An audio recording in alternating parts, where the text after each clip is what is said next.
KSRTCയുടെ driving സ്കൂളിൽ വിദ്യാർത്ഥികൾ ഡ്രൈവിംഗിന് ഉപയോഗിക്കുന്ന ബസ്സിന് ഇൻഷുറൻസും പൊല്യൂഷൻ സർട്ടിഫിക്കറ്റുമില്ല. 2020 സെപ്റ്റംബർ 12-ന് ഇൻഷുറൻസും 2024 സെപ്റ്റംബർ 18-ന് പൊല്യൂഷൻ സർട്ടിഫിക്കറ്റിൻ്റെയും കാലാവധി അവസാനിച്ച ബസ്സിലാണ് വിദ്യാർത്ഥികളെ ഡ്രൈവിംഗ് പഠിപ്പിക്കുന്നത്. ജനം ബ്രേക്കിംഗ്.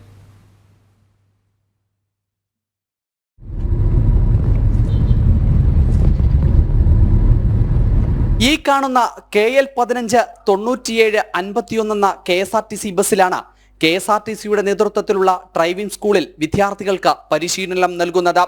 ഗതാഗത വകുപ്പ് മന്ത്രി KB ഗണേഷ് കുമാറിന്റെ ഭാഷയിൽ പറഞ്ഞാൽ നല്ല ലൈസൻസിന് വേണ്ടി കേരളത്തിലെ ജനങ്ങളും മാധ്യമങ്ങളും സോഷ്യൽ മീഡിയയും ഒറ്റക്കെട്ടായി നല്ലൊരു ലൈസൻസ് എന്ന മുദ്രാവാക്യത്തിന് കൂടെ വന്നു.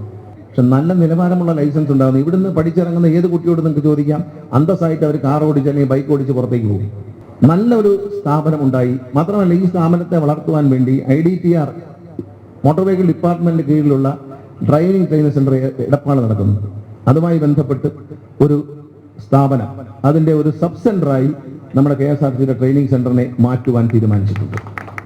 എന്നാൽ സർക്കാരിന്റെ തന്നെ പരിവാഹൻ ആപ്പ് പരിശോധിച്ചാൽ ഈ വാഹനത്തിന് 2020 സെപ്റ്റംബർ 12-ന് ഇൻഷുറൻസും 2024 സെപ്റ്റംബർ 18-ന് പൊല്യൂഷനും അവസാനിച്ചതറിയാം. വലിയ പ്രഖ്യാപനം നടത്തുകയും നടപ്പിലാക്കുകയും ചെയ്ത ഗതാഗത വകുപ്പും റോഡുകളിൽ പരിശോധന നടത്തുന്ന RDA വകുപ്പും അവരുടെ വാഹനത്തിൽ തന്നെ നടത്തുന്ന ഇത്തരത്തിലുള്ള ക്രമവിരുദ്ധമായ കാര്യങ്ങൾ കാണുന്നില്ല എന്നതാണ് ഇതിൽ നമുക്ക് മനസ്സിലാക്കാൻ കഴിയുന്നത്. പൊതുനിരത്തിൽ പൊതുജനങ്ങളുടെ വാഹനങ്ങൾ പിടിക്കാൻ നിൽക്കുന്ന RDA ഉദ്യോഗസ്ഥർ സർക്കാരിൻ്റെ ഈ വാഹനവും കാണേണ്ടതാണ്. തിരുവനന്തപുരത്ത് നിന്നും ക്യാമറമാൻ അനൂജാനാവൂരിനൊപ്പം അഖിൽ പാലോട്ടുമഠം, ജനം, തിരുവനന്തപുരം.